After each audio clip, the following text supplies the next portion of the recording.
I guess we'll call the meeting to order. And Darcy, will you do the roll call for us, please?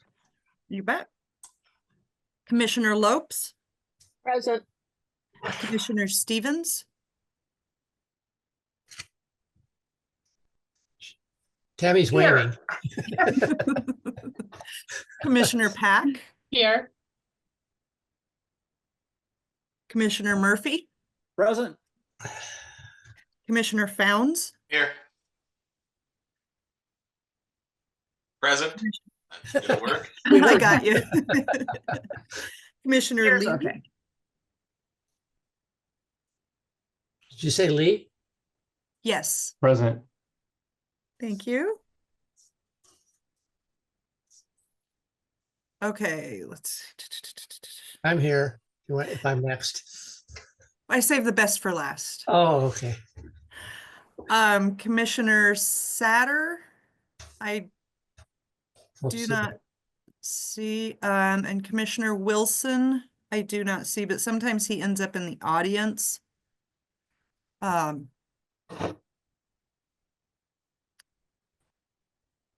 do not see Commissioner Wilson. There's one Commissioner Peterson. person.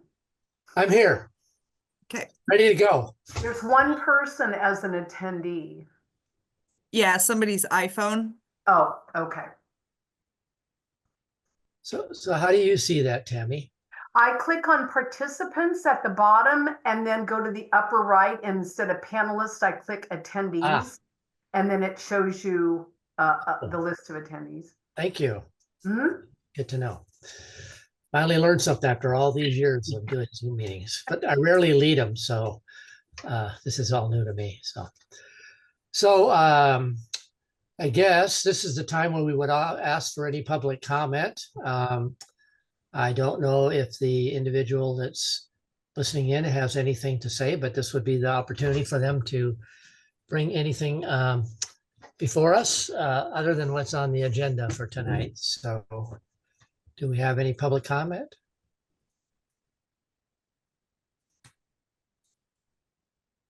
No, we don't. Doesn't appear to. So, okay, well, we can jump right into it. So we're gonna learn all about the walk bike plan, which being a former commuter cyclist is of interest to me as well. So I'm anxious to hear all about it. So Scott, I guess you're gonna walk us through it, or Jennifer, do you want to do an introduction? Let's just jump right in. Let's and do I it. know you all want to get out to walk and bike on such a nice evening. There you go. So I am gonna attempt to share my screen here. So thanks for having me. Let me fiddle with the computer here for a minute or so, and I'll get set up for you guys. We're gonna do a little show and tell, a little PowerPoint here.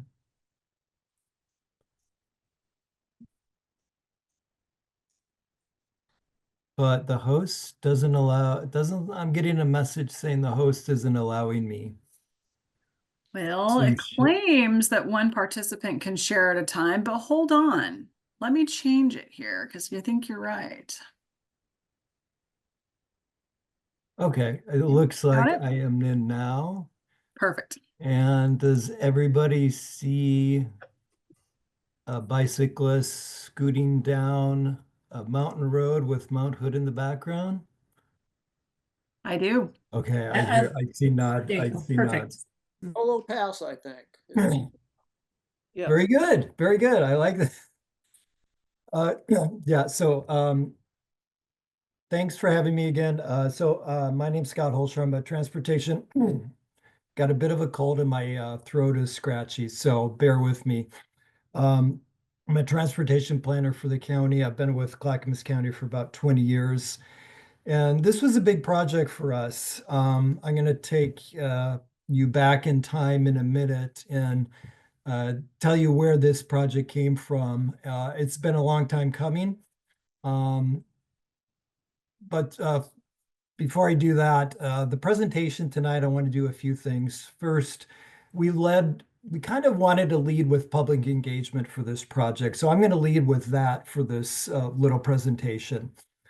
Then from there, I'm gonna pivot into talking about three of the main outcomes for the project, which are bicycle and pedestrian projects, this concept of shared streets, which we'll dive into a little bit, supportive programs, and then I'll kind of circle back and talk about what was the process that we went through to come to those outcomes. So taking a step back in time to the year 1996, gas prices were about a little over $1. Many people were walking around with Palm Pilots instead of iPhones, and Spice Girls were topping the charts. That was also the last year that we did a full update to the Clackamas County Pedestrian Bicycle Master Plan. So this project is about 30 years in the making to do a full update for walking and biking transportation in Clackamas County. But what is a walk bike Clackamas plan? What are we really talking about here? I like to think of it as a roadmap for future investments, kind of a long-term vision for walking and biking. Where do we need new bike lanes? Where do we need new trails? Where do we need new sidewalks? So really looking at those needs to create a comprehensive network of walking and biking facilities throughout Clackamas County. A couple things that this project is not.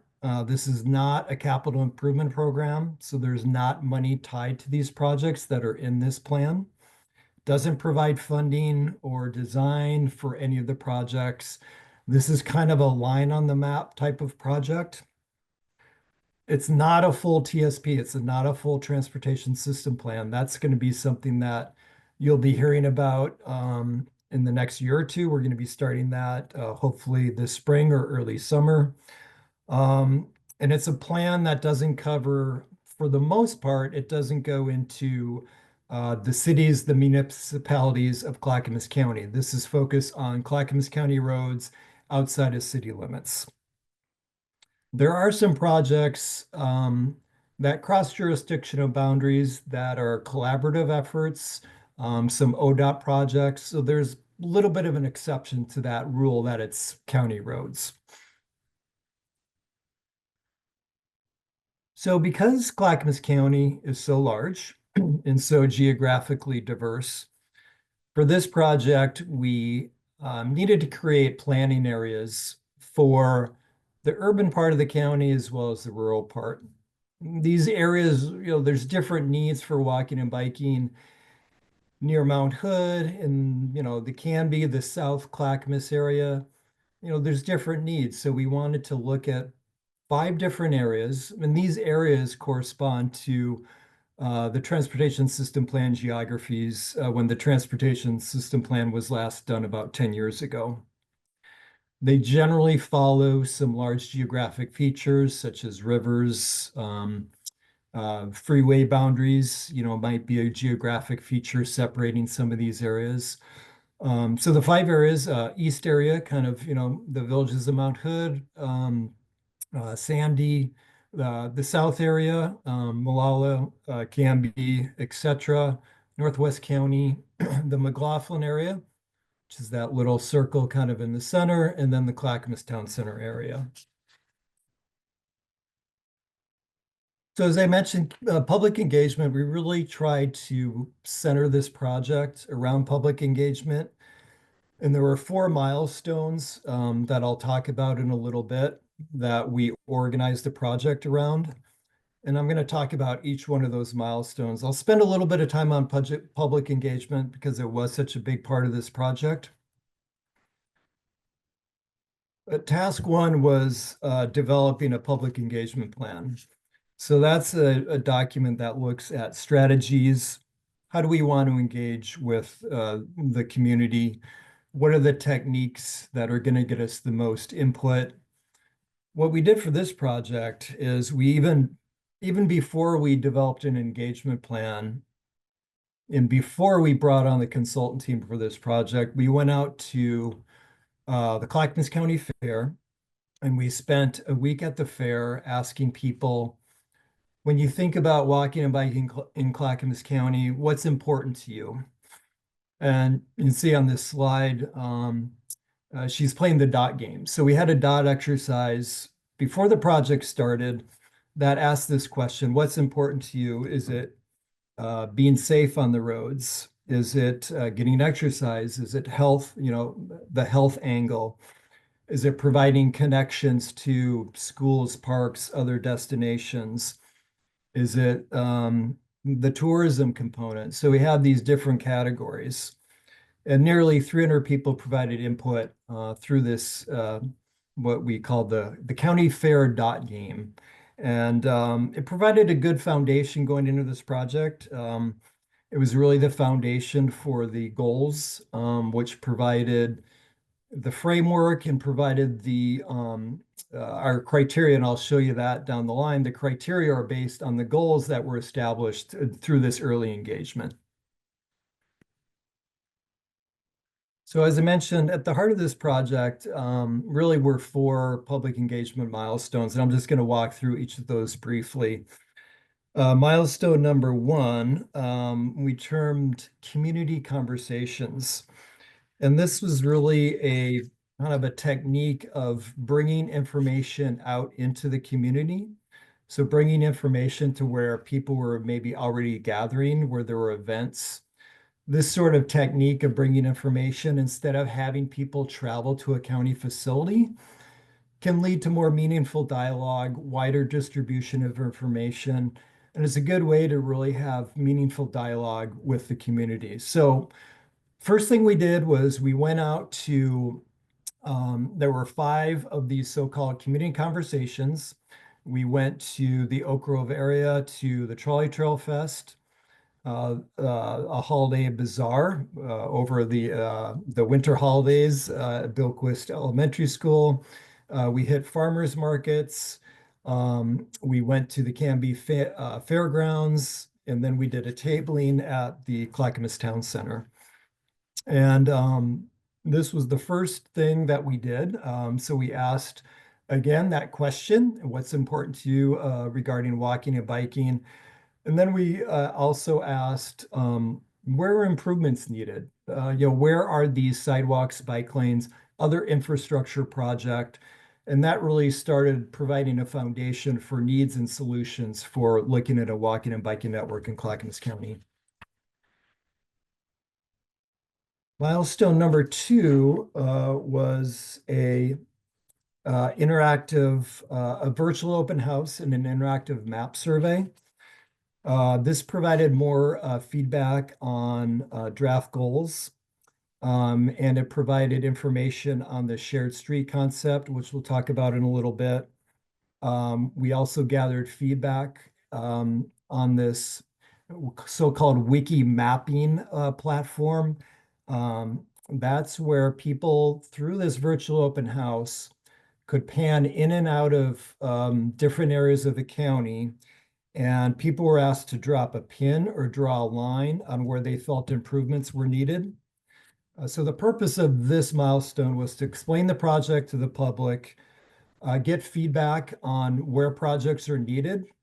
So again, people could drop pins for point projects such as crosswalks, or draw linear projects for needed locations for bike facilities, bike lanes, multi-use trails, etc. During this milestone number two, excuse me, we received 800 written comments and 270 submissions on that online tool. So it really provided a good foundation for the maps and the projects that we'll see in a little bit here. Milestone number 3 and 4. Number 3 was movies in the park at North Clackamas Park. We went there and held an open house, and we're there in the afternoon and early evening. Again, the idea here is where people were gathering. So we had our open house in the park and caught a lot of traffic of people going to the movies in the park event. And this included an online survey. And we went back to the Clackamas County Fair and did multi-day tabling in conjunction with our Pet Bike Advisory Committee at the Clackamas County Fair.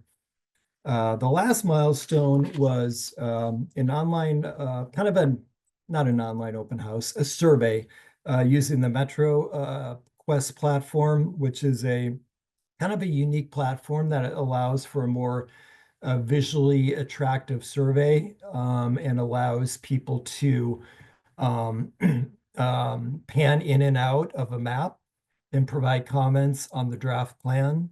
It also had an interactive exercise where we got feedback on supportive programs associated with the project.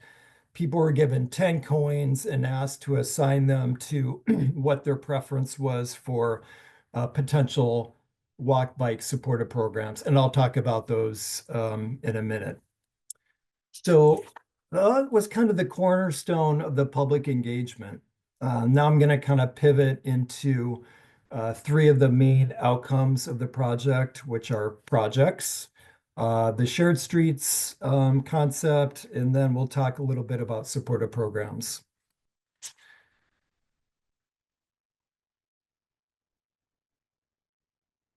So in terms of projects, the total number of projects in the plan is 236. I thought this table was helpful just to show a breakdown of the different areas of the 5 planning areas that I talked about and how many projects are within each area. There's essentially 2 types of projects in the walk bike plan. Linear projects, which include sidewalks and multi-use trails and bike lanes, and point projects. Those include, excuse me, I gotta get water.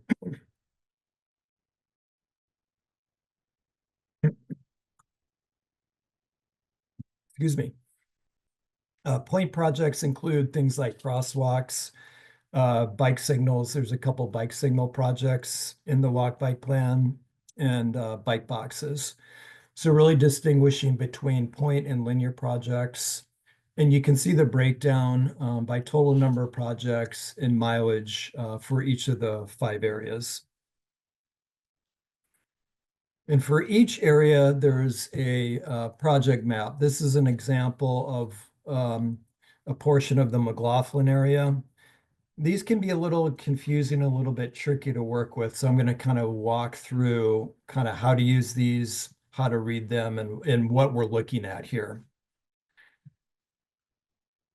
So each of those 5 planning areas, for those maps corresponding to the 5 areas, each of the projects is assigned a project number with a letter representing which geographic area it's within.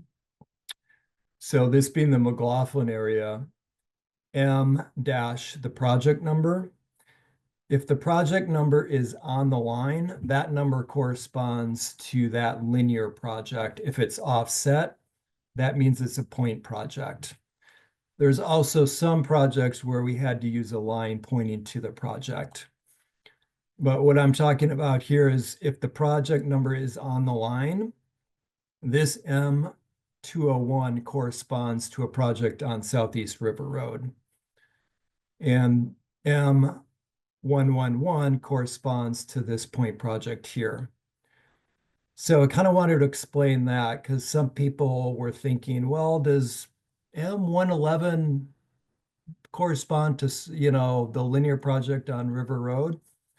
No, so keep that in mind when you're looking at the maps, is if the number is on the line, that's corresponding to a linear project.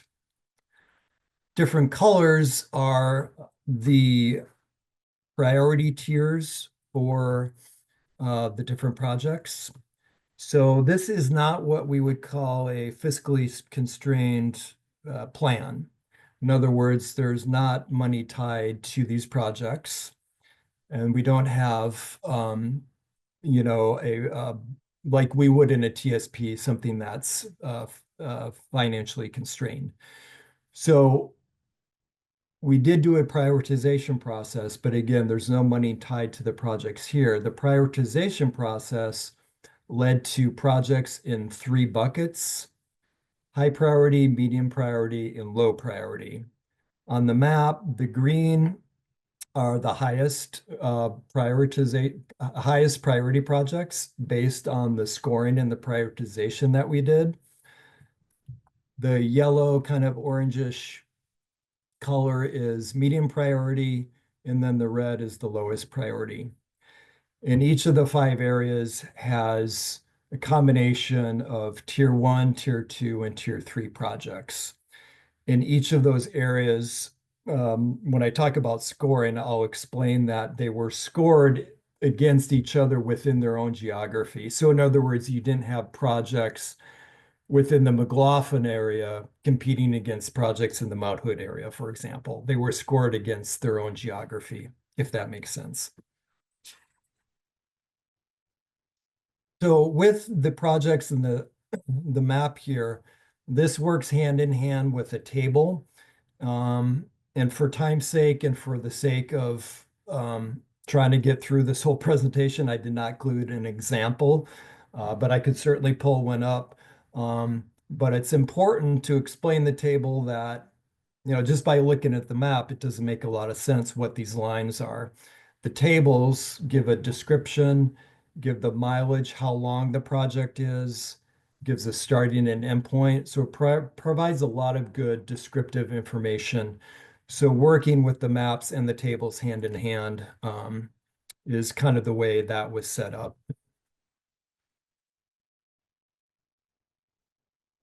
Okay, moving on to, I've mentioned a couple times so far, this concept of shared streets. These are really a type of facility improvement along with traditional bike lanes and sidewalks.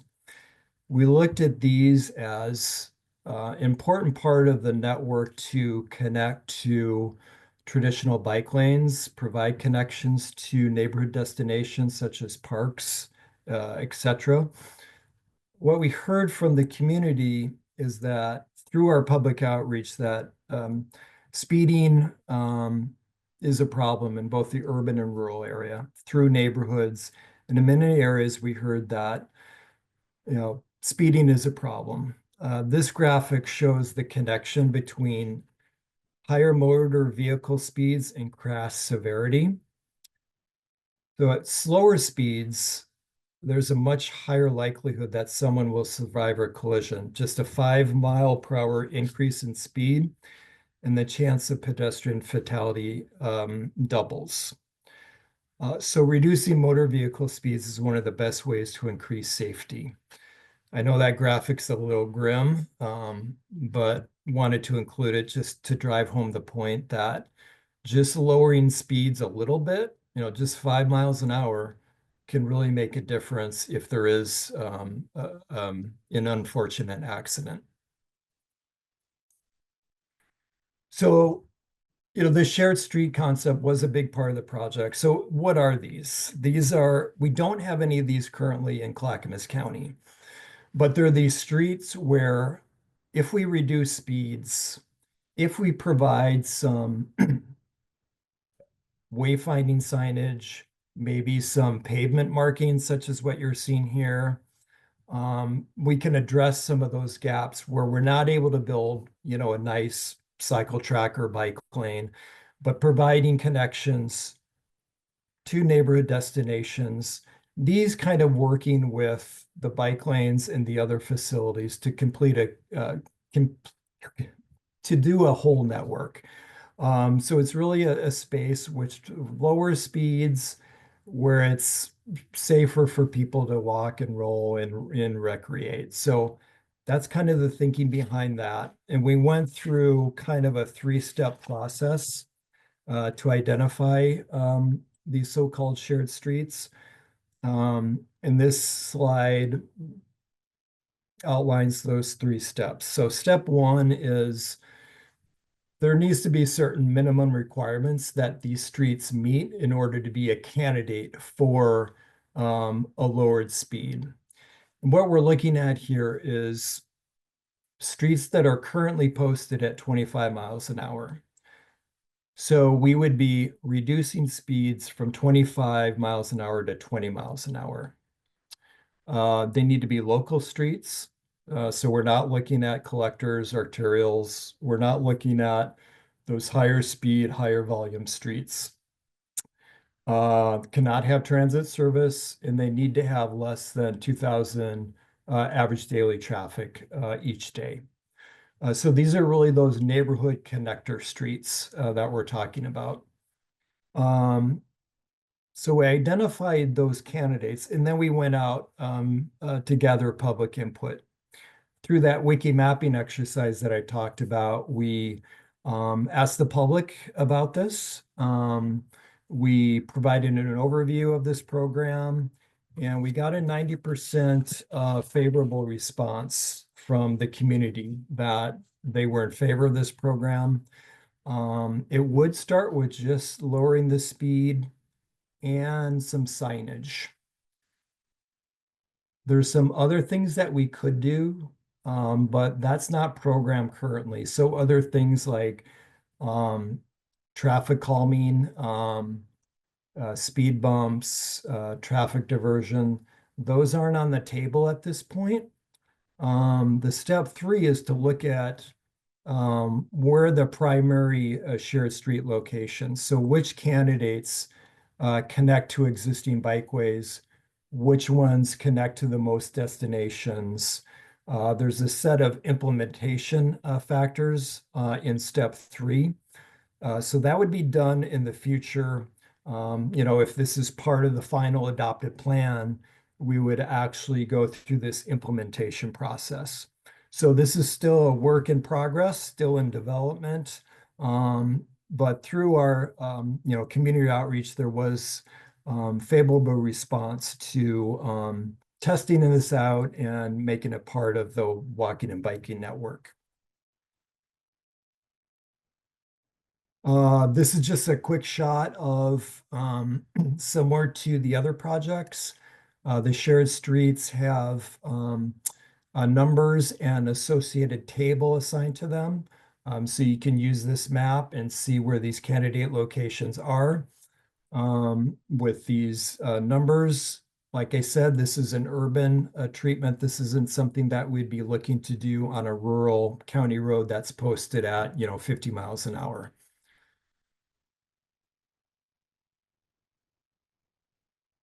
Okay, moving right along to, I might pause after this outcome and see if there's any questions. Yeah, Gerald, you have a question? But you're muted, so I can. Sorry about that. Does zoning affect any of this? Would you have a commercial zone that's 25 miles an hour that you could drop and allow traffic to, or bike traffic to go through? Does it have to be residential? It has to be a local. The zoning, no, it doesn't have to be residential. It doesn't have to be. There is Arista Road through Oak Grove is essentially a commercial area. There's commercial zoning through there. And that's, I know that's on the candidate list, or it was. It's actually part of the trolley trail, but that's an example of one where there would be commercial zoning. And it would be, I think Arista Road is either 30 or 25. So that might be a candidate for, I would have to, well, let me go back to the map here. I honestly don't remember if. Yeah, Arista Road is kind of, what I'm thinking of is the on-street portion of the trolley trail. And that was not included on here because that's a separate project unto itself. It is in the walk bike plan. But Gerald, to get back to your question, yes, that's the one that came to mind, but I think most commercial areas probably have higher speeds than 25 miles an hour. But just looking at this map, most of them are. I'm kind of thinking if you had his historic area or something where you had tourist attraction, so to speak, something that might attract families for vacation? Is there the possibility that there's any kind of walk, bike, or shared street opportunity? Well, Government Camp Loop Road comes to mind. I don't know what the classification is of that or what the speed is. That's state highway, so, or at least it's maintained by the state.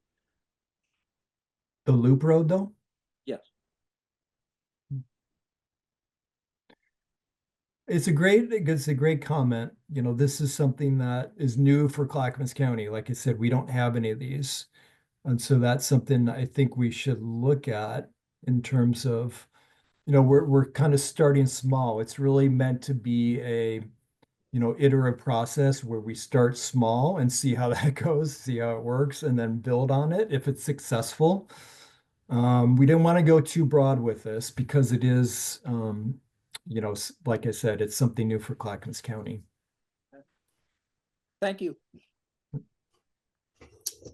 Scott, I have since Murph asked that question, it kind of brought another question to mind in my mind. We have had some projects or zoning issues come before us that were in coordination with some of the city plans. One that comes to mind is one in the city of Milwaukee, a bike trail through Monroe Street that they wanted to connect, and we had jurisdiction for part of that. So my question is, were any of these projects coordinated with adjacent cities where they might augment what the city is doing? Yeah, and I'll get to that in a few slides. Okay, I'll wait till then. Okay. Great question though. Thank you.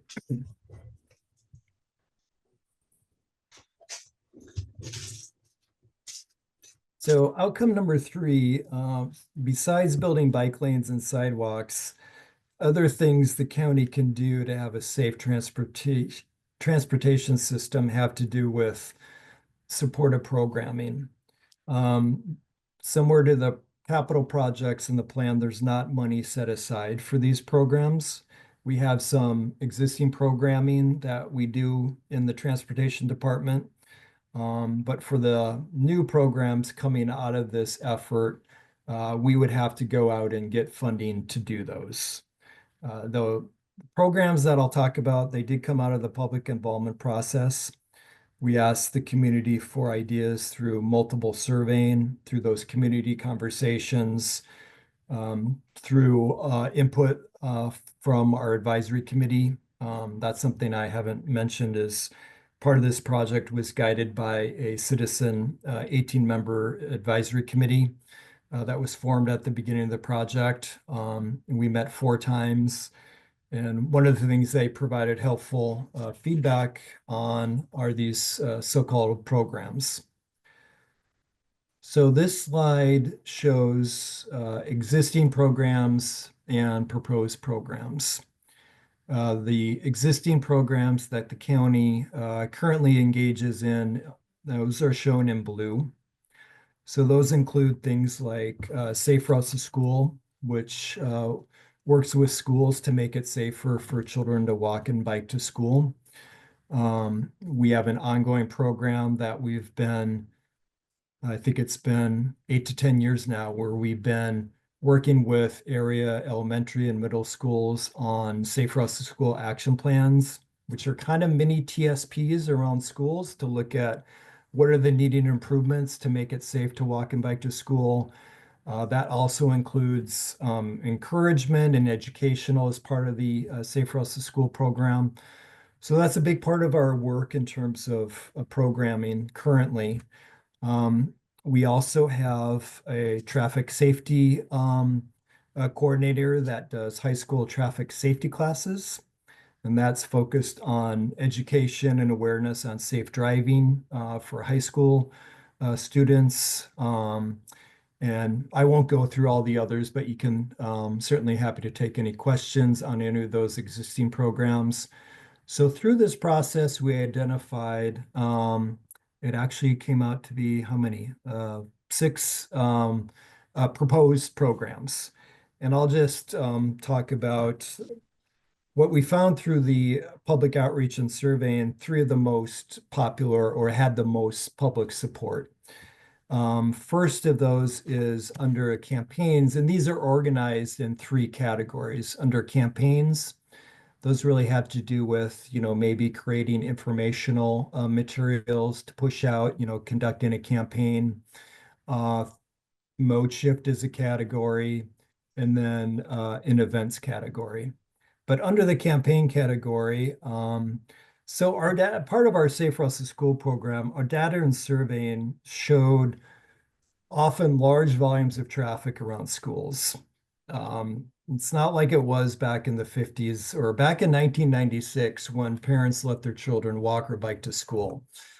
That seems to be gone by the wayside in a lot of locations. So having a school zone safety campaign that focuses on streets adjacent to schools, this could involve printed materials, electronic materials, social media, yard signs, something like that. Details would need to be worked out, but it'd certainly be in collaboration with the sheriff or, the school district. So that was popular through this process. Right under that, no parking in the bike lane. In Clackamas County, many bike lanes appear as shoulders, which cars often unknowingly park in the bike lane, which creates a safety issue where bikes need to swerve into the travel lane to avoid the parked car. So there could be some sort of campaign involving education materials to simply inform people of this issue. Just keeping bike lanes clear for cyclists. It's really a dangerous situation for all modes when they're blocked by vehicles.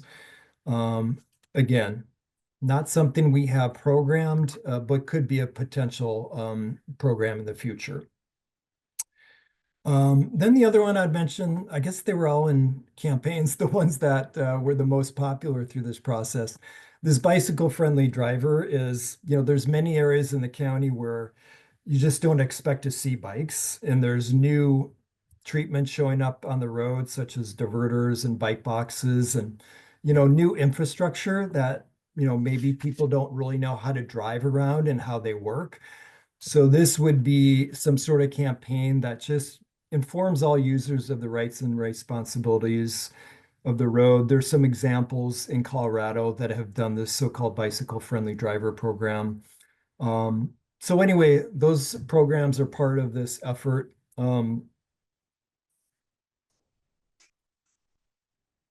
Okay, so I'm kind of going around, working backwards to an extent of telling you what the outcomes of this project were. Now I'll pivot and talk a little bit about the steps of how did we get to these conclusions that I just talked about. At the top, public engagement, and I've talked quite a bit about that. The other steps are, shown under public engagement. So after we set up our public engagement plan, went to the county fair, got feedback, played that dot exercise, did a bunch of analysis in terms of existing conditions, which included goal setting, setting up a framework to build this plan on. What is the framework? What are those goals that we want to provide the foundation? A gaps and deficiencies analysis, future needs and solutions, prioritization I talked a little bit about. So I'm going to walk through some of these steps quite quickly. So the existing conditions part of the project included several steps, included many things. It included looking at crash data. We analyzed bicycle and pedestrian crashes for a 5-year period from 2016 to 2020. We did an equity analysis where we developed an equity framework specifically for this project. We reviewed county health data. We mapped activity and destination centers. So where are those primary destination and activity centers that we want to connect to? And also, of course, we needed to know what was out there in terms of existing walking and biking facilities. So we mapped for the whole county, we mapped existing bike lanes, existing sidewalks, existing trails. And this slide shows a summary of, by those 5 areas again, sidewalk mileage, multi-use path mileage, and on-street bike facilities. So I guess a couple of my big takeaways are that of the 1,800 miles, we don't have many sidewalks. Most of our roads lack sidewalks on both sides of the street. And there's even not that many that have sidewalks on one side of the street. The bike lanes are kind of hit and miss in mostly the urban area. There's not many in that huge east area or south area. There's very few bike lanes. So most of the bike lanes are in the urban area. And yeah, you can kind of see the results of the analysis on the slide. So moving along to the next step in the project, which was to do gaps and deficiencies for the entire county. So again, similar to the other analysis, this was done for each of the 5 areas. And the goal of this step was to really identify where walking and biking routes needed to provide connections. So a gap is a break in the network, just like it sounds. There's no facility that exists if it's determined to be a gap. A deficiency is defined as a facility that does not meet county standards. And to do this analysis, we did 3 things. We did this so-called bicycle level of traffic stress, bicycle network analysis, and pedestrian level of crossing stress. So this concept of stress is it wasn't necessarily something we did in 1996, but it's become the, I guess, in vogue term and analysis for doing bicycle and pedestrian transportation planning. And it looks at, so this concept looks at factors like traffic speed, traffic volumes, level of separation, and it assigns a number based on those factors. So it assigns a 1, 2, or 3. And 1 is the best, and that has the most separation or the least amount of traffic to deal with. So an example of a 1 might be the Springwater Corridor, or the I-205, or the Trolley Trail in Clackamas County. That is kind of our ideal, what we're striving for is level of stress 1 or 2. Now a 4 would be considered a gap, and 3 would be considered a deficiency. So we're really trying to work towards a 1 or a 2. And so we did that analysis for every single road in Clackamas County, and we analyzed it based on those factors, traffic, amount of traffic, separation, et cetera, et cetera. This next graphic kind of shows this concept. I guess I'm a visual person, and it helps to see what these bicycle level traffic stress are from a 1, 2, 3, and 4 standpoint. So again, a 1, which is our preferred, that's kind of what we're seeking. We're seeking a 1 or a 2. Those would be the best. 3 and 4. 3 is kind of your 1996 bike lane, and a level 4 is somebody riding mixed in traffic. So we went through this analysis along with all the other analysis to come up with gaps and deficiencies in the existing network. And then we started to develop the project lists. And we didn't start with a clean slate. We looked at existing adopted plans that had projects that were unbuilt. So we went through the transportation system plan. went through our Safe Routes to School plan, went through an active transportation plan, reviewed our essential pedestrian network. So existing projects from past plans that had not been constructed were part of the base map for developing the project lists. Then we used that public feedback, the over 280 comments from the Wiki Mapping Survey, our advisory committee feedback in those community conversations, and then this new analysis that I talked about. So all of that fed into a base map for our bicycle and pedestrian network. And to answer Thomas's question, we convened partners from 13 cities and regional agencies to review that base map and inform project lists where there's opportunity, where are there opportunities for collaboration? Where are those locations such as Monroe that cross jurisdictional boundaries? So we met with those staff from cities. We talked about collaboration opportunities. We asked them about their project list that they have queued up. And we did that, and that fed into the walk bike plan as well. So with having a foundation for the walk bike plan, we saw those different colors on the map, those green, yellow, and red colors. Again, given limited funds and given limited capability to do everything that's in the plan, we needed to set some sort of priorities, some sort of prioritization. So that process involved setting up criteria under each of the goals. So safety, accessibility, connectivity, equity, etc. Under each of those categories, there is a series of criteria. And each of those criteria had quantitative points assigned to them where we could add up and score every single project that was in the draft plan. So every single project got a numerical score. And we can come back to this if folks are interested in looking at some specific criteria.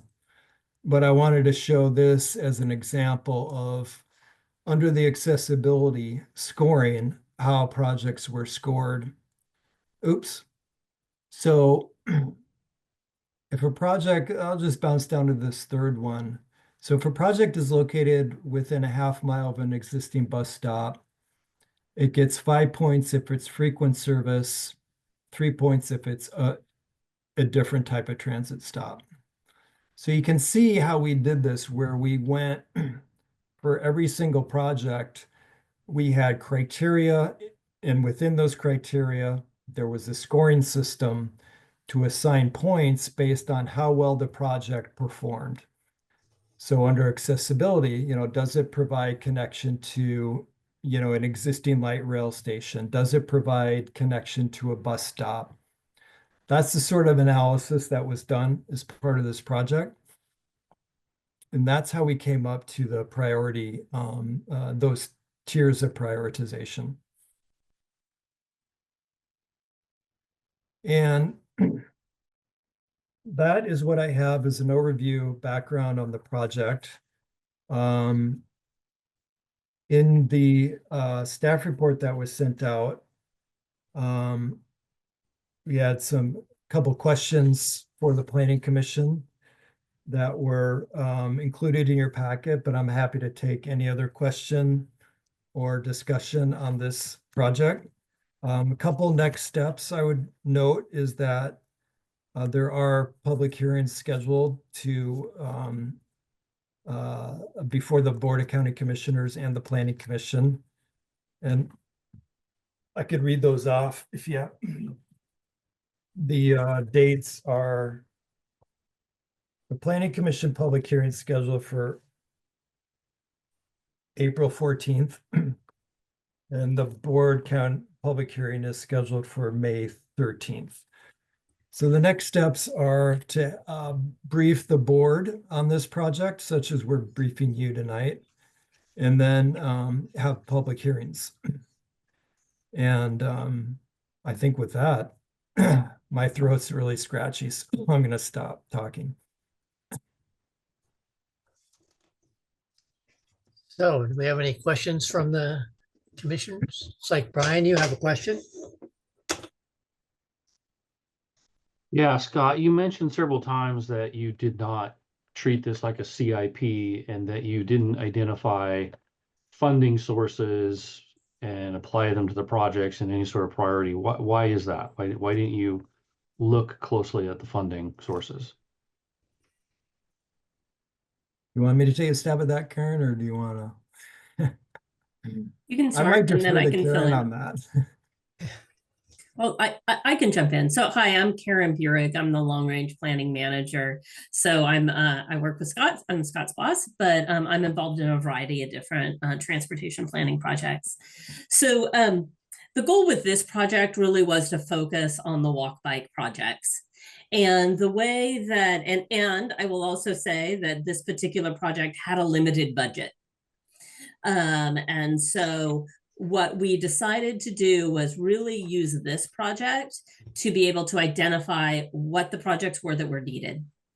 And then what will happen is that as a part of our transportation system plan project, we bring in the various projects from the different plans. So we'll be able to take these projects and then at that time add costs, be able to cost out the projects and be able to prioritize and integrate these projects with all of the other projects that we have, all of our capital transportation needs. So that's how we're looking to do that. There's actually been some changes in that. It's called the transportation planning rule. It's the rules that guide our transportation system planning at the state level. And they really have given a stronger direction about how we need to, when we create our capital improvement plans, they need to be integrated lists, not separate. So, so this allowed us to just say, okay, hey, what are the projects? And then we'll do the costing. A follow-up question to that is that on the website, I went through and looked at all the information that was there. And there was a really good memo dated April 8th of 2024 that outlined all of the funding possible sources. It was created by Tool Design. And I understand what you're saying about wanting to integrate the different plans and how to do it, but I thought that document was really, really helpful. And I was going to suggest maybe that you add that as an appendix. The appendix that is in there is listed from December, and it doesn't have, that I could tell, and it's nearly as complete of a list of choices and possible funding sources. I thought that memo in April was very, very well written and probably should be included. Thank you. And I appreciate that you brought that up because even at the very start of our transportation system plan, we do that gathering of all of the expected resources. And so knowing that that's there is really helpful. Thanks. Murph? Sorry, Brian, what was the date on that? I missed it. I just want to make sure I get go back and get the right one. Yeah, April 8th of 2024. And it's on the website. The link is on the website. It's not in the bike walk plan. The bike walk plan references something from December. And this is a memo to you, Scott, written by Tool Design. Is it called the implementation memo? Called Funding and Implementation Strategy Task 7.3. Okay, thank you. Yeah, we can certainly add that. That's a great point. Somebody spent a lot of time on it. Well, as you guys saw, there were a lot of tech memos associated with the project, and all of that work built up into, informed the final plan. Any more, Brian? Is that it? Okay, Murph, you're up. Thanks, Tom. Scott, good job. Excellent. 2.5-year project. Awesome. But I did have some questions about partnerships. Are you working?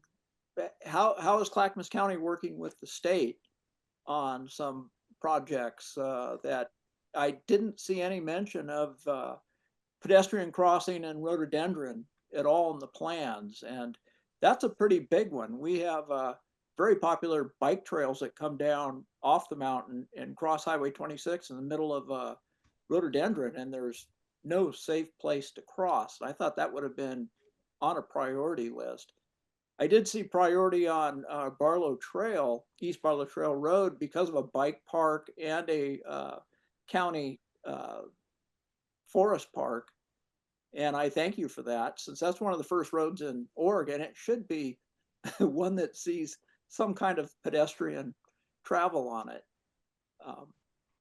But anyway, that's my questions are, yeah, if there is any partnerships looking to join in on some of this type of work.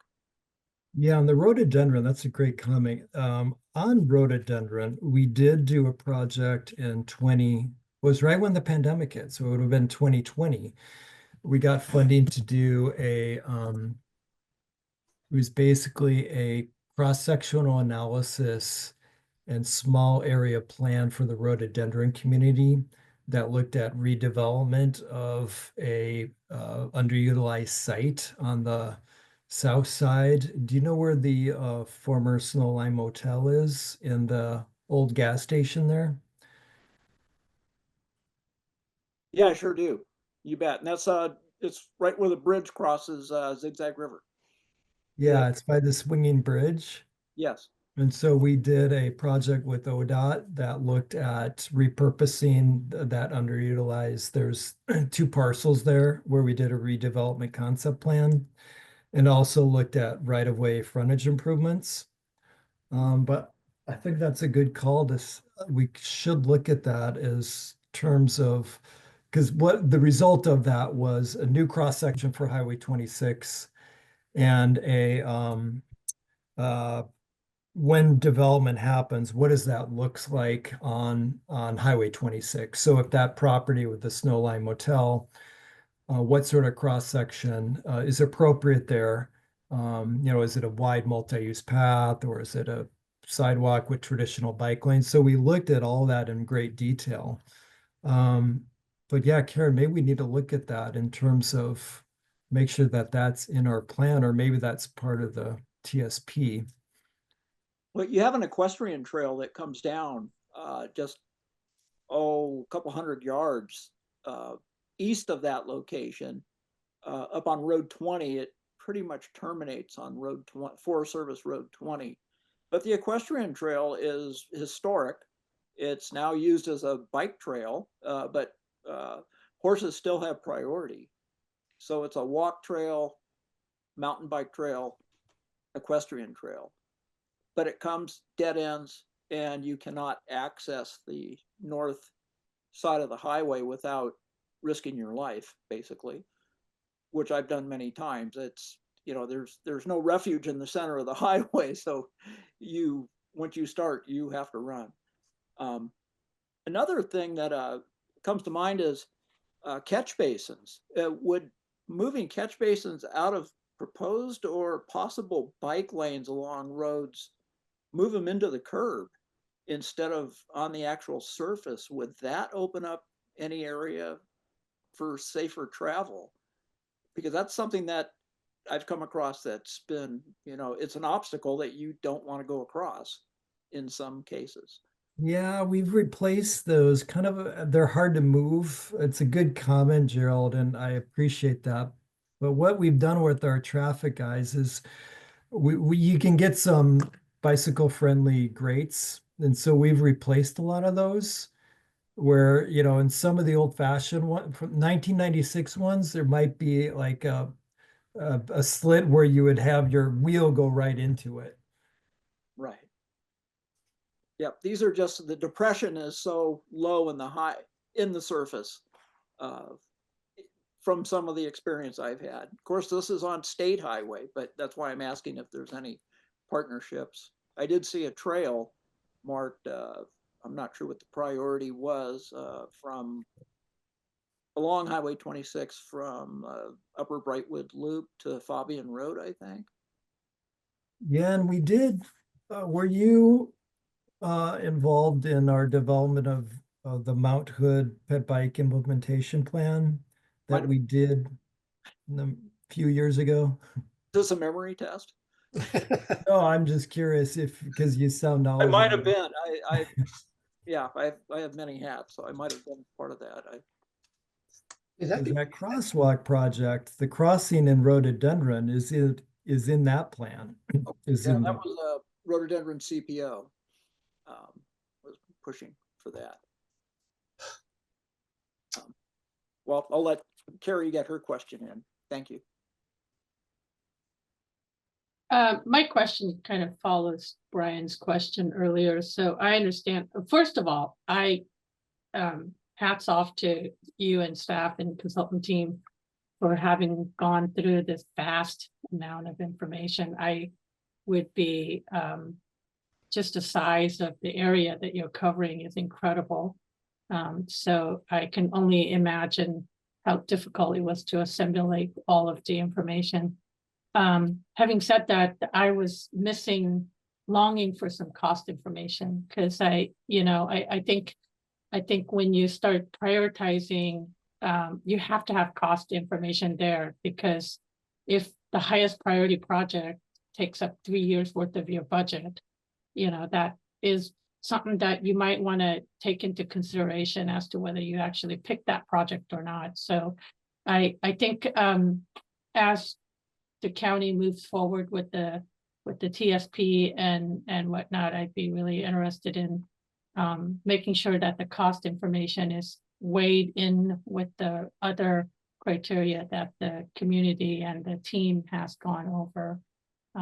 So other than that, I thought that was an incredibly difficult project that you all must have done. So hats off to you. Good job.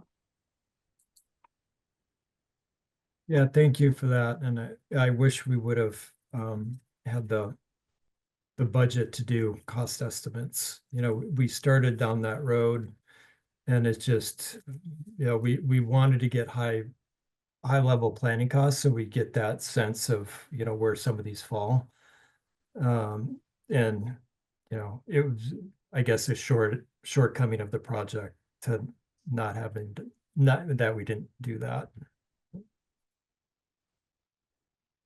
Any other comments? Because I have a few, but I was going to let everyone else go first. Anyone else?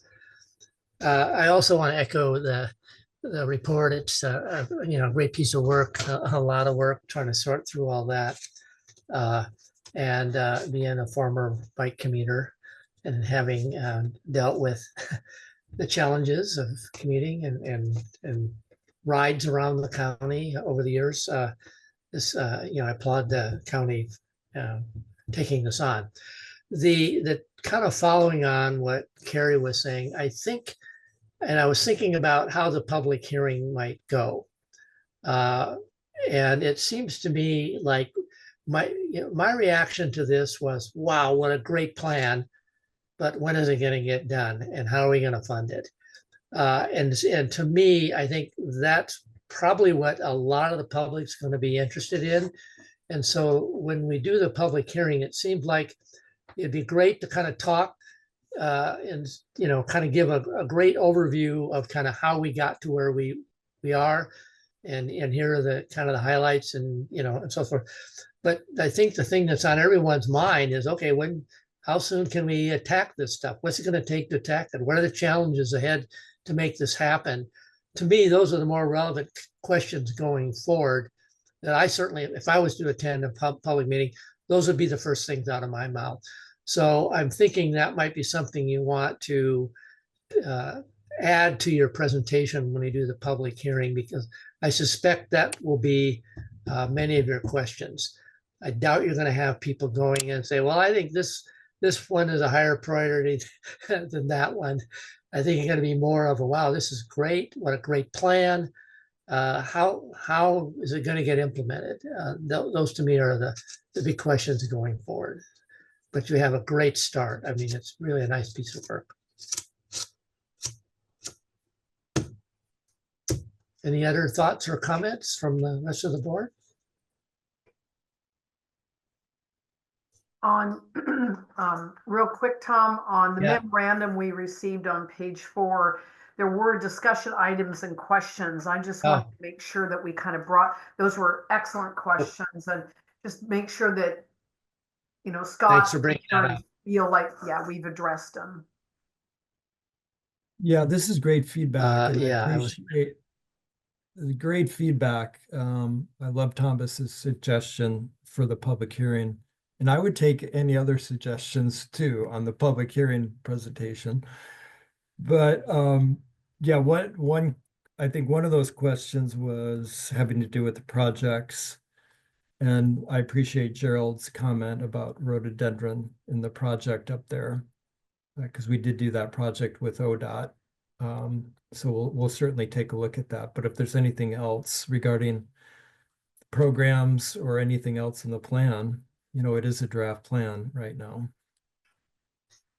Another thought, that and kind of jumping ahead, because I know the transportation plan is next. And so a lot of these projects will get integrated into that transportation plan. Are there any, I'm just curious, are there any projects kind of upcoming where this plan might alter or influence what those projects might do, or they already have taken these issues into account? I'm curious. I'm Maybe I'm sorry, jumping that's the ahead. first part of the question. Well, I guess what I was thinking is there are projects being implemented, as I'm assuming you have a plan that's been funded and budgeted, and you are in the process of implementing some various transportation projects around the county. The question is, were any of these projects identified in this plan? Have they been integrated into these other transportation projects, if it's, you know, applicable or not? Or were they already considered in those projects? It's just a thought that comes to mind. Yeah, it's kind of a combination. So an example would be like not Webster, the Courtney project is a project that's funded and in final design, and that then did not make it into this plan because it was already programmed and had funding tied to it. Okay. So that's that's a project in the Oak Grove area that connects River Road to Highway 99 McLaughlin. And so, you know, we kind of went through, and if there was a project that, you know, had funding specifically tied to it and was ready to go to construction, those were generally, it was a judgment call to an extent, because there were some projects such as the I-205 path gap, which is 82nd Drive between, you know, 212 and 224, that have some funding, but it made it into the plan because it didn't have construction money. I see. Okay, just curious. You might have someone might ask the question, well, how come that Courtney project's not in there? And then there's the answer. It's already covered. And it's just a thought. I don't know if there's a lot of those kinds of projects, but it just occurred to me that I would understand why you wouldn't include them if they were already funded, but since they're not done, there's still a need. There might be some recognition of saying, well, yeah, this one's a given, it's going to happen, but it isn't done yet. But that's why it's not on the plan or something like that. I don't know if that'd be helpful or not. What I would like to do is have an interactive map where it shows where you can turn on and off layers, so you can see everything together. You could see the existing ones. Well, that'd be really cool. But You Karen don't have money could for that probably one, though. Probably don't have the money for that one right now, probably. Karen, I didn't articulate that very well. I think Karen can probably explain that better than I just did. No, Scott, I think you did do a good job of kind of talking about why some projects are in or not. And I do really appreciate this conversation about funding, because I think that being able to talk about how we fund different projects in Clackamas County is just sort of foundational, And what I was going to say, at least what I was thinking about as you were talking, there are certain projects in this plan that hadn't been in previous ones, right? Mhm. And I also think about, perhaps I'll say this, is that when we think about funding our projects, we do look at our full capital improvement plan. As we probably come and talk to you about before, there's the tier 1, the tier 2, and tier 3 lists. For the most part, or something that really drives our investments in our pedestrian and bicycle system is grant funding for all these different funding sources. So similar to what you were talking about, Brian, there's a whole lot of different ways to fund projects, but we have to apply for it, right? We have to go out. And so we look at our overall transportation system plan and look at the highest priority projects and then make applications for funding is kind of how we do that. So we, and the timing ended up working out really well for this project to get sort of a refresh and be able to understand from the ped bike perspective, which of the projects are higher priority than others, so that when we go and do ultimately our prioritization of all of the transportation projects, we can have really good input into that. But I do think I'll work with Scott so we can have some good slides about, okay, this is actually how we get our various transportation projects funded in the next slideshow or at the public hearing. And it's fair to say that all of this work would be done under the Transportation Improvement Program. Correct. Yes. Yeah. Okay. Any other thoughts or comments? Murph, you raising your hand again? Yes, I did. I had a question that's crossed my mind here during town halls for the East Welch's Road pedestrian improvement in Hoodland area. We've already had, a couple town halls from transportations come up to deliver what they're going to do, putting sidewalk down to a resort from Highway 26. Questions come up about separation of e-bikes from walkers. Now, is that something that Clackamas County is going to be looking at down the road? Being an e-biker myself, it's very easy to get to 20 miles an hour. Nobody knows you're coming. You should not be on a sidewalk. You should be in a traffic lane. So if we're building a bike lane, would a bike lane that's multi-use for kids and regular bikes or whatever, isn't an e-bike a motor vehicle, so to speak? Is there a future plan to separate e-bikes from pedestrians? I guess would be my question. Well, I'll take a stab at that. There has been a lot of discussion about e-bikes at a state level and a regional level. There is state rulemaking that's currently going on now in terms of looking at where e-bikes use is allowed within state parks and beaches and state facilities. And that is ongoing now. It's actually, there's public comment and there's draft regulation on that issue now at the state level. And there's been legislation that's been introduced and withdrawn in Salem that would have been restrictive, that would have prohibited e-bike use it would have prohibited some type of e-bikes in some situations. So there's been a lot of discussion about this issue. And the county doesn't have any plan, at least to my knowledge, doesn't have any plans to look at this. I don't know if we would necessarily have the volume of e-bike use to, they do belong in bike lanes and on trails, not on sidewalks.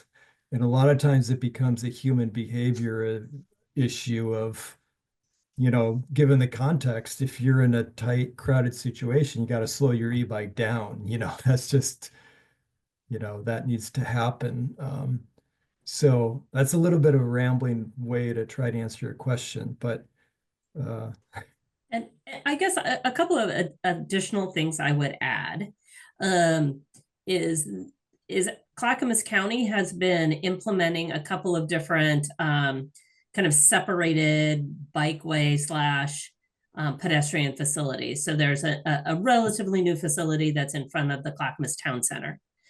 And that particular facility does separate and give spaces for cyclists versus pedestrians, right? Not necessarily anything that's uniquely e-bike, but it does start to indicate, oh, hey, we need to share these spaces, right?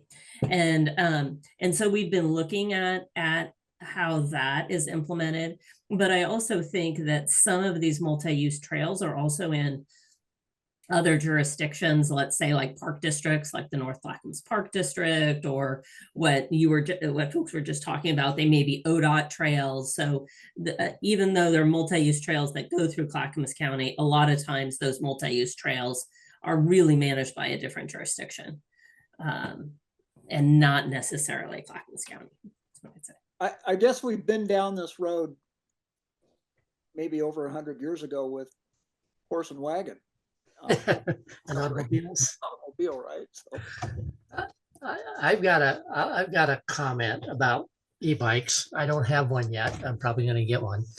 But having been a commuter and runner and biker and used a lot of trails over the years, you have road bikers that are going as fast or faster than some e-bikes on bike trails.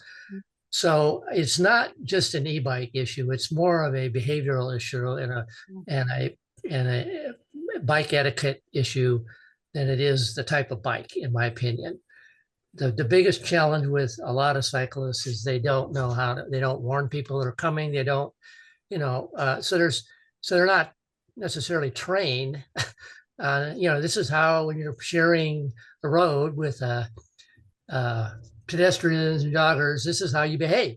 We don't have that kind of training, which is probably more important than trying to figure out what e-bike can be on what road, because that's a big can of worms, in my opinion. So I'll be interested to see how the state wrestles with that one, because I could see some e-bikes, yeah, they look like small motorcycles, but then a vast majority of them are just a pedal assist, no big deal. So how do you differentiate what e-bike can be on the trail, what can't? That's gonna be a tough one. Anyway, I'll get off my soapbox. Any other thoughts or questions? Can I do a soapbox? Sure. I just want to carry that thought forward, because through your presentation, Scott, there was one word that leapt out at me, and that was safety. And going through the process of safety and education, I truly ride horses on hundreds and hundreds and hundreds of miles of trails in Clackamas County. And a lot of it's private, but a lot of it's, Silver Creek Falls, McIver Park, Molalla River Corridor, many, many trails that are shared wonderfully with walkers and bikers and that kind of thing. And when you're on a horse, before stating that, there's a set of rules. And bikers have to bow to, allow pedestrians and horses to go first, or to stop and step aside. Pedestrians have to do that for horses. So horses are kind of at the top of the pyramid, because, we're sitting on 1,200 pounds of crazy. But the point being out there for decades, there is number one, the most dangerous thing to an equestrian anywhere, anytime, is a biker. And it's not because they're not wonderful and friendly. They are. However, they're not educated.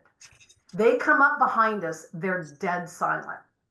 And when they're 6 feet behind my horse and then make a noise, we leap into the forest or into people or off a cliff or over a bridge. And it happens. they also come at us really quickly. And it's not only speed, it's just they're silent. They're so quiet. You know, when I'm out there, we're noisy. I never stop talking. You know, we're chatting and that kind of thing.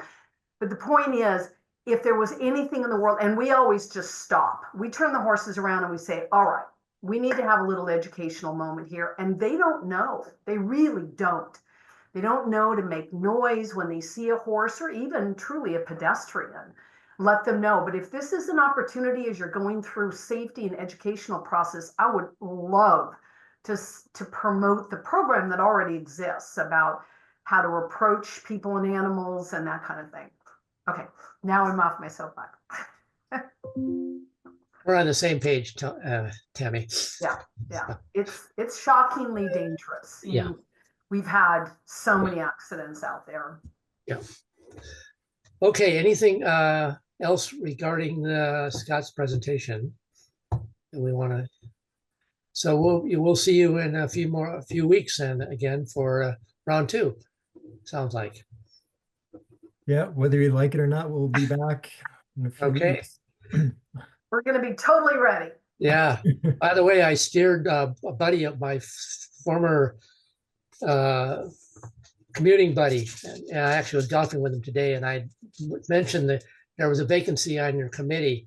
I said, you really ought to apply, Jim. We given your background. He's been a long-term bike commuter forever, and said he said he did. He applied, so he's been in touch with you. So I hope. Oh yeah, I talked to him. Yeah, thanks for referring. Yeah, Okay. yeah, thanks for bringing that up. So if there's others, we are holding a recruitment. It is open right now for members to our standing pet bike advisory committee. So that's meets monthly, first Tuesday of every month. It's a standing citizen advisory committee that if you're into talking about this stuff, you could talk about it every Thursday at 6:30 via Zoom.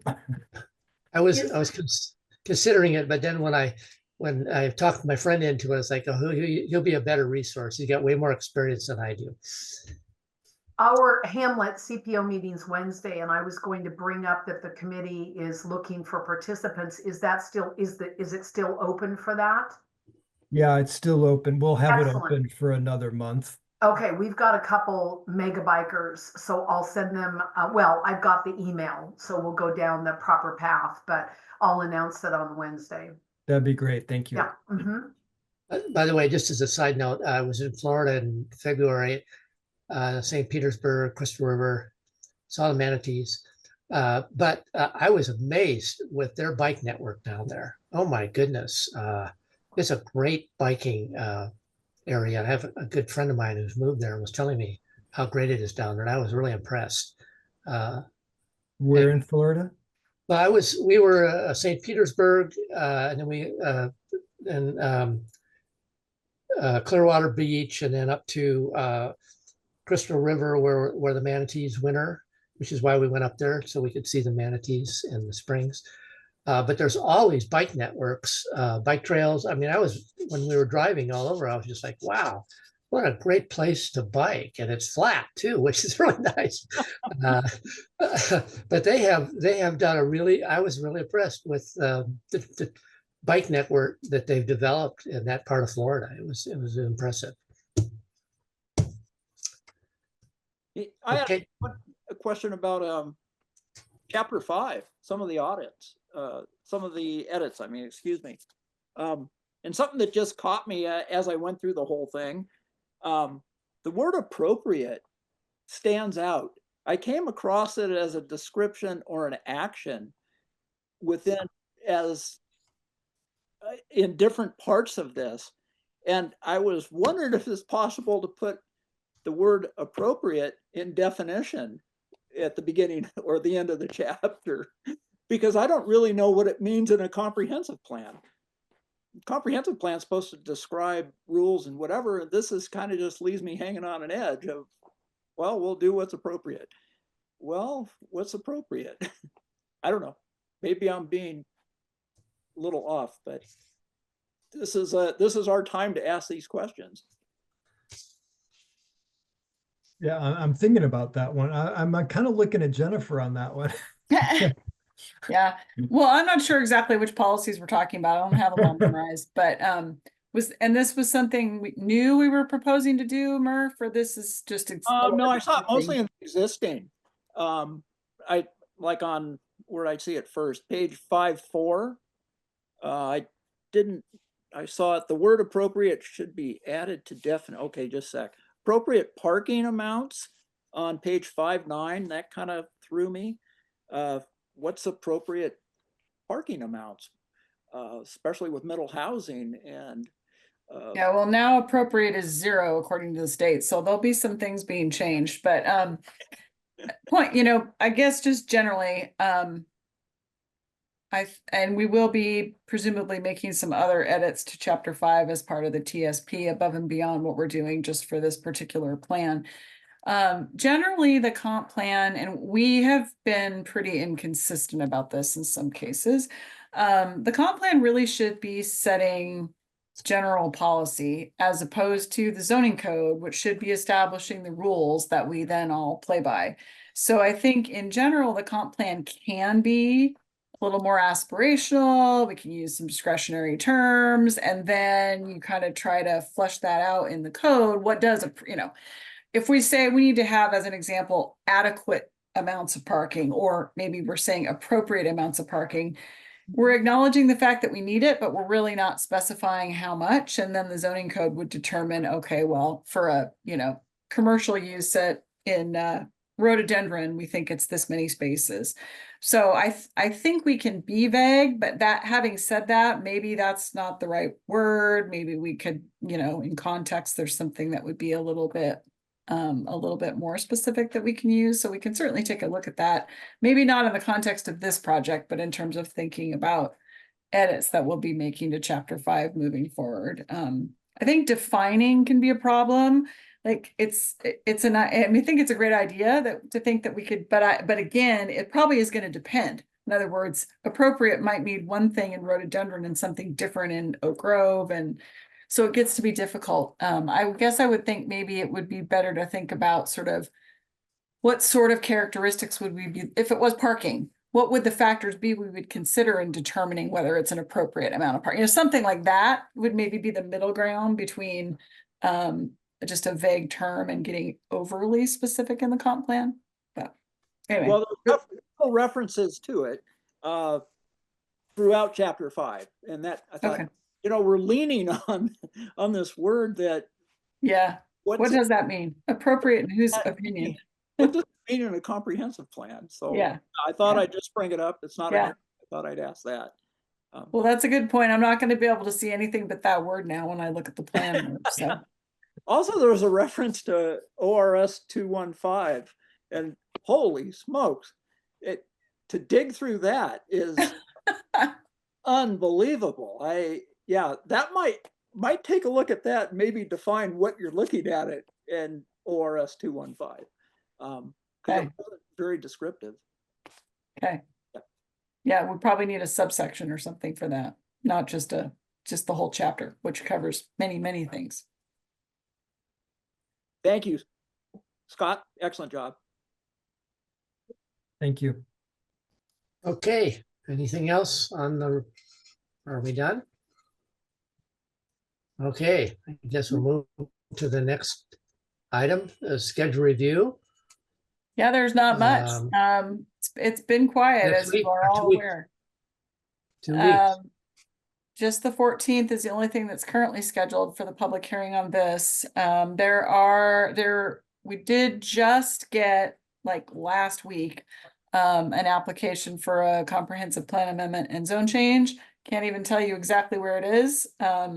But it did come in last week. Martha Fritzie is familiar with it, and she's out this week. So I think next week after, she and another one of our planners will take a look at it and figure out if it's complete. I think she thinks it may not be, so maybe a little time. They may have to submit some additional information before we can actually schedule it for hearing. But at some point, a few months from now, I would expect there'll be a hearing about that. That's the only application we currently have in from like a private party. There is, I know, one other plan amendment zone change that's percolating out there related to, some of you probably heard of, the county is planning a recovery center in the Clackamas area. And that site, we expect is going to need a zone change probably to make everything out there work. That's the assumption we're under right now. So the folks working on that have already been in talks with our department. So I would suspect you'll see something about that, but I don't know quite how soon. So those are kind of the two that I know that are out there that would be quasi judicial applications. And then on the legislative side, there's nothing immediate. The floodplain stuff is unfortunately kind of in limbo right now. FEMA is relatively non-responsive currently. I think it's probably one of two things, or maybe both. One being, if you're reading the news, you understand, of course, that agencies are being cut in terms of staffing. So I suspect that there may be fewer people there. I know nothing specific about what's happened at FEMA, if anything, but that's one thought I have, is that they may be facing some staffing, realignment or something currently. So that could have something to do with it. And then part of me also thinks, well, they kind of rolled this out, told everybody to do what, directed us all to do something, sort of made all the jurisdictions send them an email saying, this is what we're going to do. And it may be that now that they've gotten to that point, there's kind of a lull and they're less concerned about, sort of what we're doing from here. But we're not really comfortable moving forward with code amendments because FEMA had said, hey, we need to review them before you can adopt them. And at the moment, we can't really get an email response back or anything to even say, sure, this is how you do that. So, more to come. Some jurisdictions have moved forward, although they seem to be sort of moving forward with kind of middle ground kinds of things, not really truly fully implementing what FEMA has said. So our attorney is reviewing the model codes. We'll still see if we can at least assess the county's risk and try to come forward with something in the somewhat near future, but that's what's going on there. I sure hear a lot about it from my neighborhood.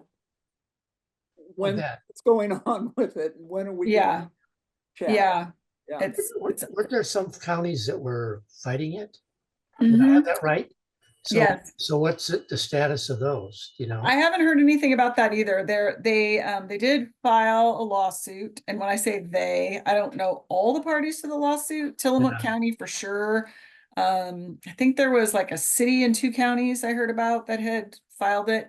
They were asking for a preliminary injunction and arguments on that, I think, or whatever written briefs things. I thought were due in like late January, but I have no idea how quickly then the federal court would rule on a preliminary injunction. So our lawyer is, sort of paying attention. I think I'll hear if something happens, but at the moment that's just in limbo as well.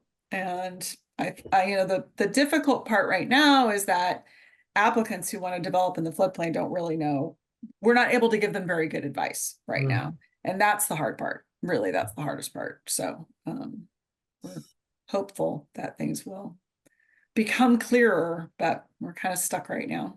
So that, and then there's really nothing else immediate on the legislative side. We're going to try to do one of our minor, our kind of minor and time sensitive amendment packages. It would be really nice if we could do that this calendar year. So I'm hopeful, but we don't have definite dates on that either. So. I remember during legislative sessions, I used to get updates from our legislative representatives about various bills and things being proposed that might have some effect. I'm curious, anything percolating down there you're hearing about that might be of interest to the rest of the group? There's lots of things percolating. Some of which are causing me a rather significant amount of stress. And now, of course, I'm thinking, what off the top of my head can I come up with? I've heard they may repeal the wildfire map that's been going on for, however many years.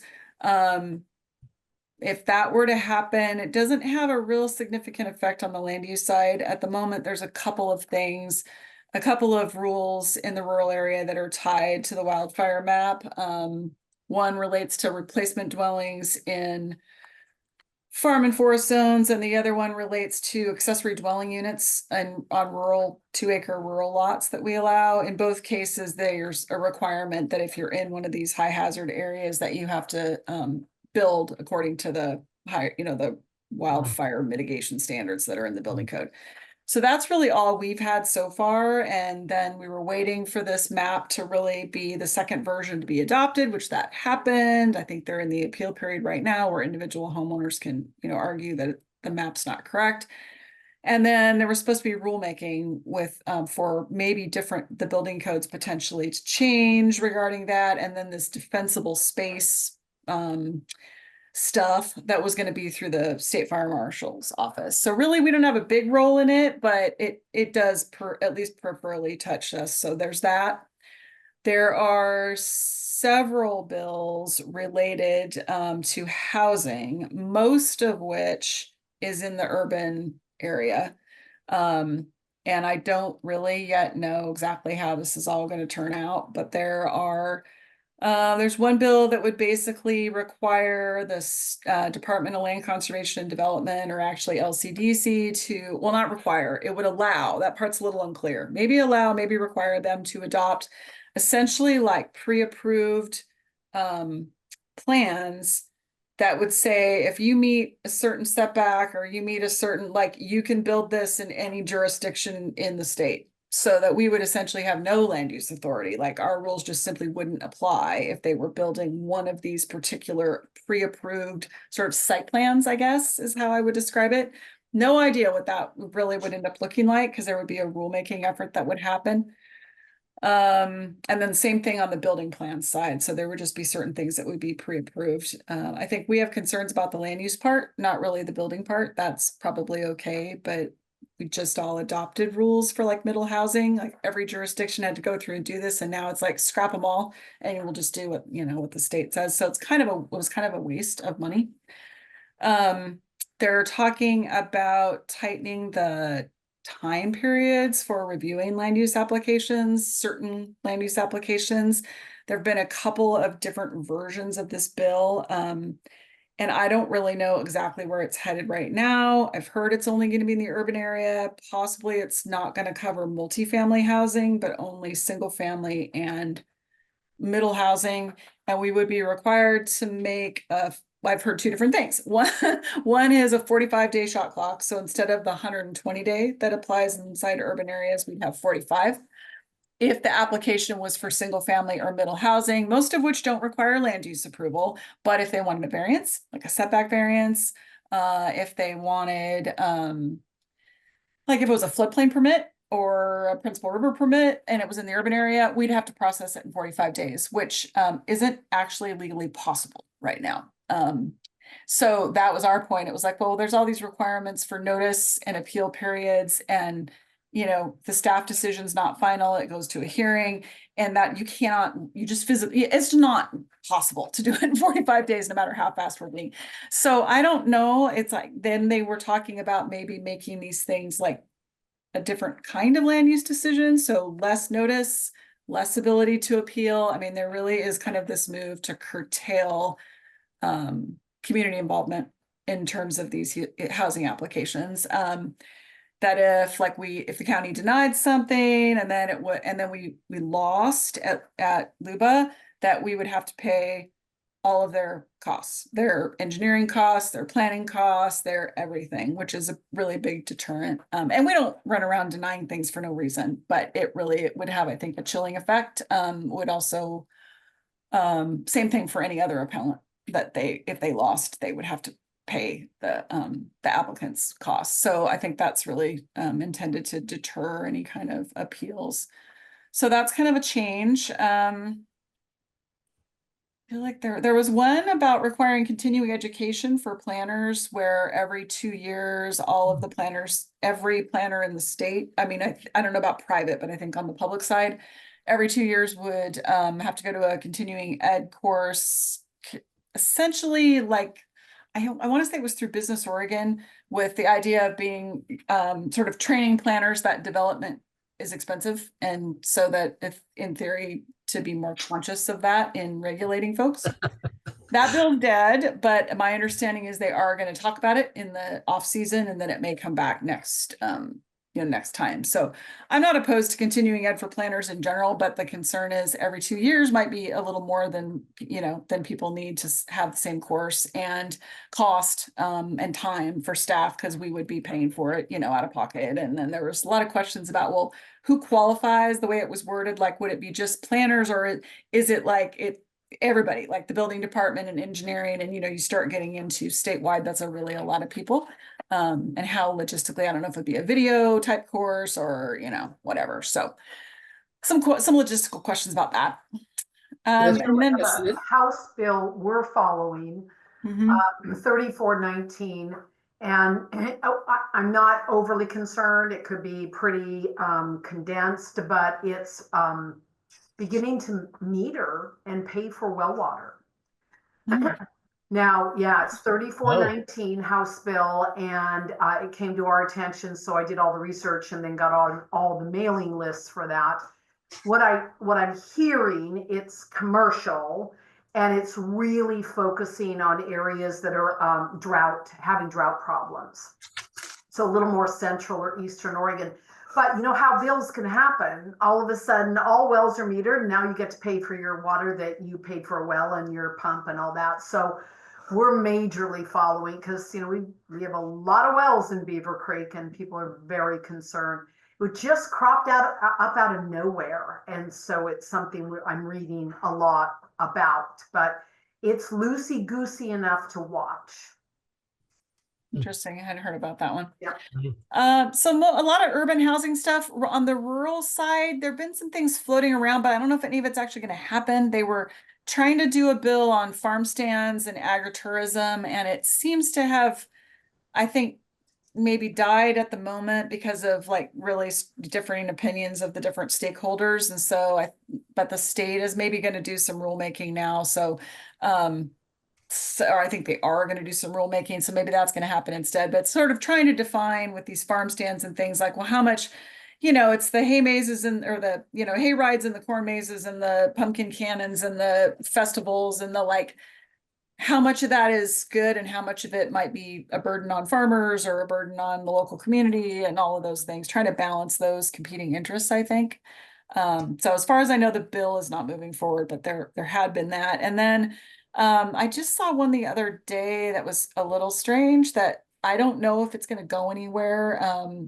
But it sounded like it would give counties pretty sweeping authority to rezone pretty vast areas of the rural area for 1 acre lots or less. So that one's pretty significant. And I don't know if it's going anywhere, but it was sort of like, if it hasn't been farmed in recent years, or doesn't have, hasn't been irrigated in recent years, or if it's not zone farm and forest, like say 5 acre, 10 acre, the county can go rezone it for lots of 1 acre or smaller. So I don't know what that would look like in practice. And it wasn't clear to me whether it meant it was up to the county to do that or whether private owners could apply. So a lot of questions about that one. Oh yeah, that would be a lot of questions. Yeah. In fact, I said, when Tammy Stevens hears about this bill, she's going to lose her mind. I literally said that. I have been making a list of my questions. Do you happen to know what House bill that is? Just if you don't worry about it. I might be able to find it. Yeah, I could certainly that's send an it to you. interesting one. I mean, 3928. What is it? 3928. Okay.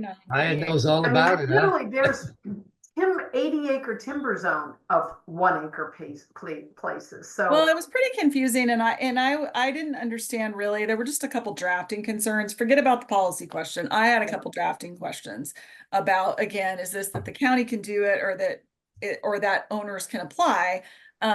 We just need to know, like, which is it, and if it's owners can apply, then we're going to be keeping you guys really busy for like a long time. But we just need to understand. And then it wasn't entirely clear to me whether it was that they could build housing on existing lots that are out there that are small, because you do have sometimes some really small farm parcels that can't qualify for a house. It's an acre, it's been an acre forever. And I thought, well, okay, that's no big deal. Or is it about like like you said, Tammy, taking 80-acre parcels and subdividing them all over the place, that opens up some questions in particular in my mind about traffic, groundwater, and wildfire. And those were kind of my like, everywhere, you know, that starts to be a little potentially concerning for folks. So Oh, Evacuation, crazy.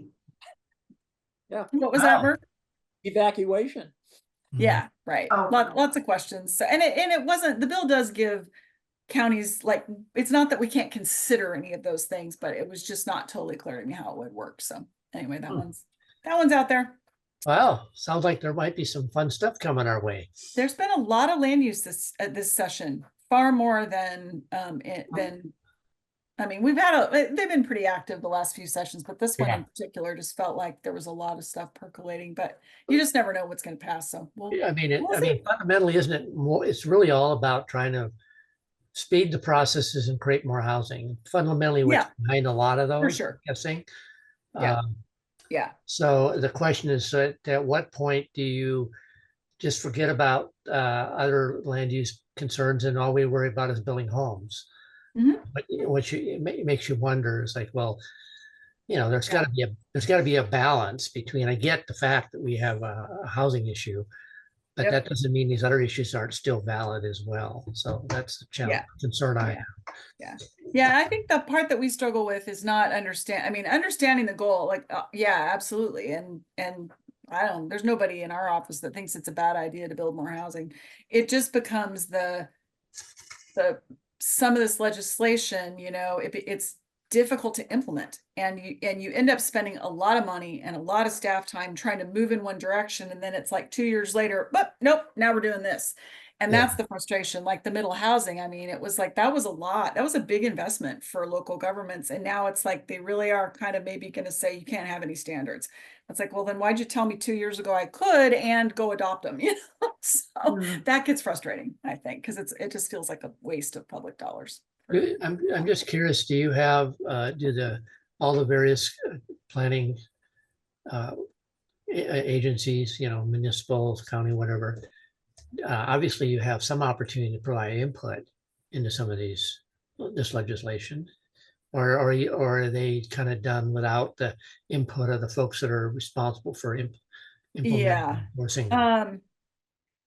I mean, I can't, obviously, I don't know on individual pieces of legislation if bill, you know, if legislators are reaching out to maybe they have a connection in a particular city or a particular, you know, they're from a particular part of the state and they call up there. I don't know that. We don't have a lot of involvement really, if any, in terms of drafting, like, or suggesting for the initial bills.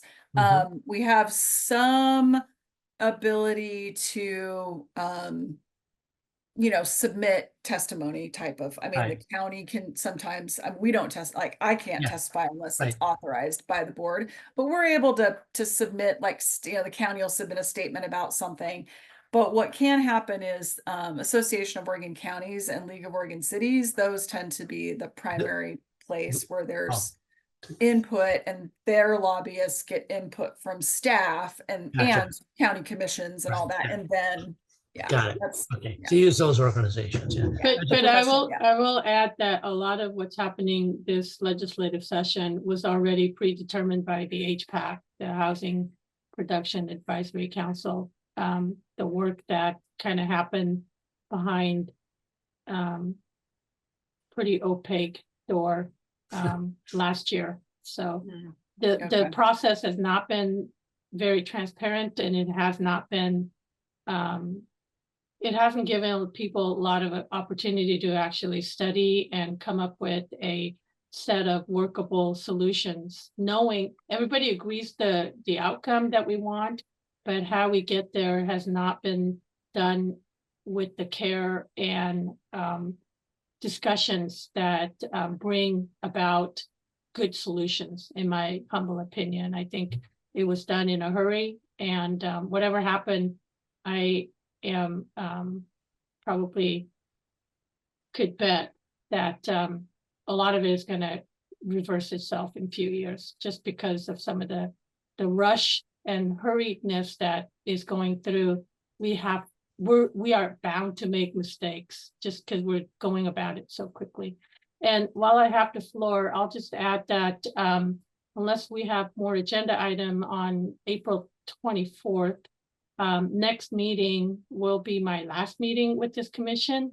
And in some crazy ways, I will miss the group, but in other non-crazy ways, I'm kind of looking forward to not having to deal with the insanity that's happening down in Salem right now. I can't even use a different word because I am so taken back by what's happening right now. But I've enjoyed my time with the commission. I just wanted to let everybody know during this work session that I appreciated all of your working with all of you. And I'm sorry that Commissioner Wilson's not here, but it's been a lot of fun and I've learned a lot. And I can't, if there was one thing that I'm walking away from this commission is that the caliber of county staff is incredible. I've just been, every time Jennifer, you and your staff and your colleagues come to do presentations and work that you do from tenure all the way down to, you know, the brand new staff, you've done just tremendous amount of good in bringing good people to do good work. So I appreciate the work that you guys have done. And I appreciate having been on this commission for the past 4.5 years, I guess. So anyway. Well, thanks, Carrie. I appreciate that. I will share your words with our staff and we're gonna miss you. Yeah. You know, I got on the commission before I retired, so I'd have something to do when I was retired. I'm still on it. I So- got some other volunteer stuff that I'm gonna be doing after my retirement, so. I had a lot of that too.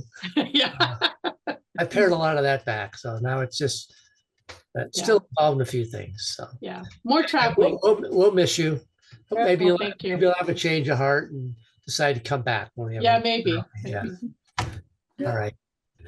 Okay, I think, Little bit sorry to more. bring that topic up, but I've always, I just remember my days during legislative session. And I Yep. was thinking, you must got there must be a lot of stuff going on that might be of interest to the group. So that's why I brought it up. So appreciate There's you. a lot of sharing. stuff. I'll try to remember to give you an update as we see what this stuff starts Yeah, to yeah. make it or Well, not make it. yeah, through. legislative processes are interesting, aren't they? When And I I took a also- break, I was just gonna say, piggybacking off what Carrie said, the only kind of other business I had tonight was just to say, yes, the recruitment for planning commission closed the end of February.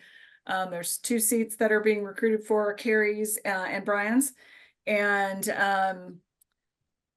we've got, I think, 7 applications, including Brian's, I'm happy to say. Good. And Don't wanna lose you just yet. yeah, exactly. He was barely here. That's it. It was Yeah, so, like, it come was on. just a really, filling a term that was about ready to expire. So Okay. anyway, we'll be reaching out. The board's on recess this week, but probably next week or at the latest the week after to decide. The board usually decides, like, they often want to have a couple people do interviews, and so we'll be figuring that out. But we probably won't have those seats filled, by the end of April when these terms expire. But we'll do it as Okay. soon as we can. Okay. so in the past, normally, the chair of the planning commission was involved until the last session. Will that be reinstated? I don't know. I I hope don't so. know. I mean, Yeah. my vote would be, I hope so. Yeah. And then, when I took a small break, did I miss the What's Up with the Board of County Commissioners? Have we done that segment? I just want to not. You mean as far as whether they have items that are going to them? Is that what you mean? Yeah, like what's up with them? And of course, they're replacing a member. And so it would be nice to hear where we are in that process, if you can share or. I don't know, actually. okay. I mean, applications are open, and Oh, I think okay. they're open It's for still a bid. open? Actually, Oh, I okay. know, Yay. because I was actually contemplating applying for the position that I actually decided not to. And so no, so they are, the application process is open. There are 3 questions that you must answer. It's on the website and the applications are due on April 9th, I believe. So. And they're gonna have some interview process. and whatnot. Yeah, what I read is a public process. I think interviews will be, public will be able to sit in or listen in on the interviews. That's well. awesome. Yeah. Yeah. So, I have an announcement. The Sandy River Watershed has a watershed council. Yay. Oh, congratulations. And yes, we have an interim board set right now, setting our rules. So we're moving along. Right. Rock Great. Right. Yeah. That's great. I would have voted for you, Carrie. No, I've heard of a few people that are running, but I don't know for certain. know- I really thought that it would be kind of really super interesting, but the timing just isn't right for us. My husband and I are leaving on a year-long RV trip around the country on June 10th. oh, So we Well, are not you going to know, be. the thing is with Zoom, it doesn't really matter where you are. Right? That's true. And we don't Yeah. meet that often. Yeah, there you go. Not like we used to. That's true. It's been a little quiet. Yeah. So, Okay. Okay. Any other thoughts anyone wants to share with the group or? All right. Well, I guess we'll see everyone in a couple weeks. Yep. And Sounds good. Thanks, everyone. Thank Yes. you. Thank Good you. enjoy the night. nice day tomorrow. Yep. while we Yeah. have it. Thanks, Scott and Karen. Great job. Yeah. Thank you. Okay. Bye. All Bye-bye. right.